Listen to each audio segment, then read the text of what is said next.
Now let's come to this with an introduction. Ectopia lentis is no displacement or malposition of the eye's crystal lens from its normal position.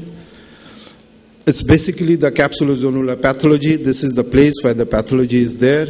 Either it may be deficient or absent, and accordingly you have this. Basically this is what you have, a little bit below 90 degree to 180 degree subluxation, either in Marfan's, homocystinuria, sulfate oxide deficiency, and hyperlysinemia. You have the Well-Marchesini syndrome or the spherophakia, where the whole lens luxates into the anterior chamber, or in rare case it can go into the posterior chamber itself. Traumatic subluxations, the intraoperative subluxations. This will be dealt by Dr. Partha Biswas and all the places. You have the pseudo exfoliation, which may end up in subluxated lens, which may many a times you'll identify it just on the table. You may not have missed it in when it's fully dilated, and you'll see it subluxated. Management studies basically is weakness or missing zonules is a serious challenge. Intraoperative vitreous loss and lens loss or decentered IOL is the result. So historically, there's other way of doing it, ICC lensectomy, but this is with poor visual income. Newer devices, techniques, we'll be talking of the hooks, the CTR, the Sioni rings, and the basic surgical principle, make an incision, do a rhexis, then put in your CTR, stabilize the lens, and then you can do this, the whole phacoemulsification procedure, and then use some anchoring device to get the lens in the position, because a long-term centration is needed. On the table you might see that the CTR has been placed and the lens is there, but especially in those where the progressive types, you definitely have to put some anchoring device. We'll talk about it in the subsequent. You see the capsulorhexis, how it has to be begun. The hydrosis section is very important. Through the course, the speakers will speak on how to take care of the hydrodissection, the hooks and rings, where to place it and how to place it, the emulsification process, the IOL to be kept in the bag, and the various the centering devices or anchoring devices like the Ahmed CTRs, capsular tension segments, or CT rings or Sioni rings.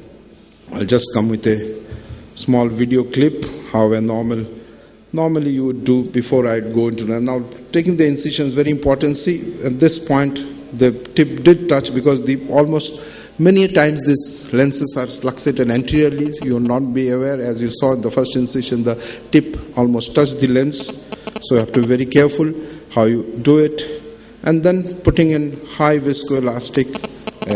If you are not used to Helon or Viscoat during capsulorhexis, don't use it. You can use your simple methyl cellulose. Start the rhexis from the distal end and take it towards the luxated side, and gradually do a right size of rhexis.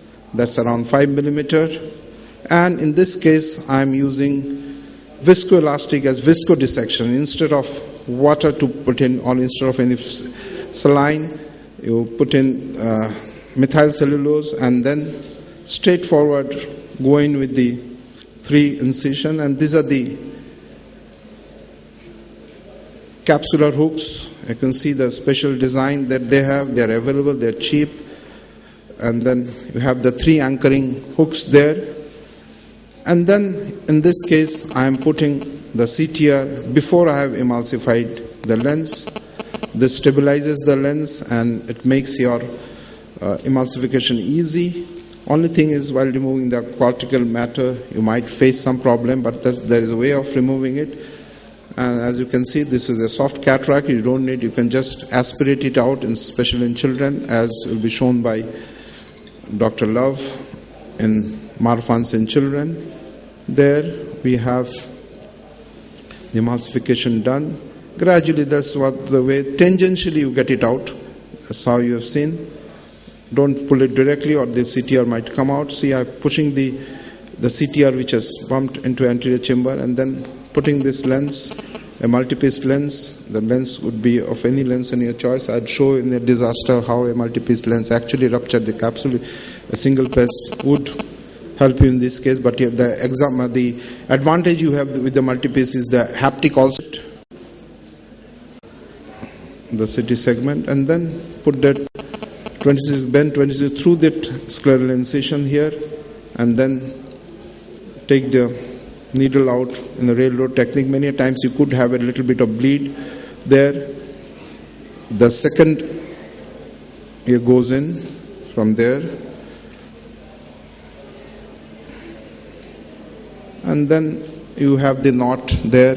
The knot gets buried within the incision, so that does away with doing the flap there. And then you can just close, put a bit, see the lens is well centered, put a bit of pilocarpine, that's what I do, put the lens. This was about 180, and this is about a, you can see, this is a almost, this is a subluxated spherophakic lens. There you have, see almost, it's a 360 degree subluxation. And then here I'm putting the CTR right in the beginning. So basically there are two types. Either you have 90 degree, 180 degree, up to 200, 210 degree, you can manage it with this, or you have the total spherophakic lens. I suppose above 210 or 270 it becomes very tough. And then you have to do the other technique, that's the lensectomy, and put in a secondary either SFL or glue dowel. You can see how we are putting, this is a, we have put in the CTR. You can put a double Cioni, or in this case, 2 CT segments, taking out from the other way of doing it, taking the end of the needle through this incision, and then it goes in. You can do it this way directly from here to here, or this is the way I used to do. I used to put those flaps earlier. I put the second segment here, put the lens, and that's the end of this. Thank you. Now I'd